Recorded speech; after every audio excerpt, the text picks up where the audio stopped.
ఆదివారం ఎపిసోడ్లో సోనియా ఎలిమినేట్ అయిపోయింది. అలా బిగ్ బాస్ షో 5వ వారంలోకి అడుగు పెట్టేసింది. సోమవారం వచ్చింది కాబట్టి ఎప్పటిలానే నామినేషన్స్ హడావిడి మొదలైంది. ఈసారి ఫోటోని మంటల్లో వేసే కాన్సెప్ట్తో నామినేషన్స్ సాగింది. ఎప్పటిలానే మణికంఠ టార్గెట్ అయ్యాడు. సీత అయితే మణికంఠని ఓ రేంజ్లో రెచ్చగొట్టి వదిలేసింది. సోమవారం ప్రోమో చూసినట్లయితే నైనిక సరిగా ఆడట్లేదని మణికంఠ నామినేట్ చేశాడు. అలానే యష్మిని మళ్ళీ టార్గెట్ చేశాడు. నైనిక, నబీల్ ఒకరినొకరు నామినేట్ చేసుకున్నారు.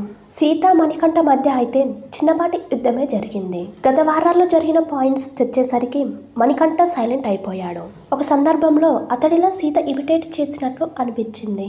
బాడీ లాంగ్వేజ్ మార్చుకో అని సీతతో మణికంఠ చెప్పగా, ఇది నా బాడీ లాంగ్వేజ్, నేను ఎలా అయినా చేసుకుంటా అన్నట్లు సీత అయితే ధీటుగా సమాధానం ఇచ్చింది.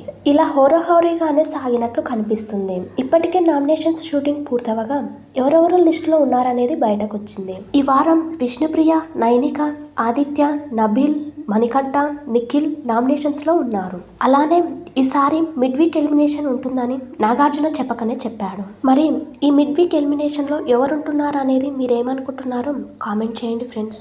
వీడియో నచ్చితే లైక్ చేయండి, షేర్ చేయండి, కామెంట్ చేయండి ఫ్రెండ్స్. అలాగే ఇలాంటి మరిన్ని వీడియోస్ కోసం ఇప్పుడే మన ఛానల్ని సబ్స్క్రైబ్ చేసి పక్కన ఉన్న బెల్ ఐకాన్లో ఆల్ ట్యాప్ చేయండి ఫ్రెండ్స్.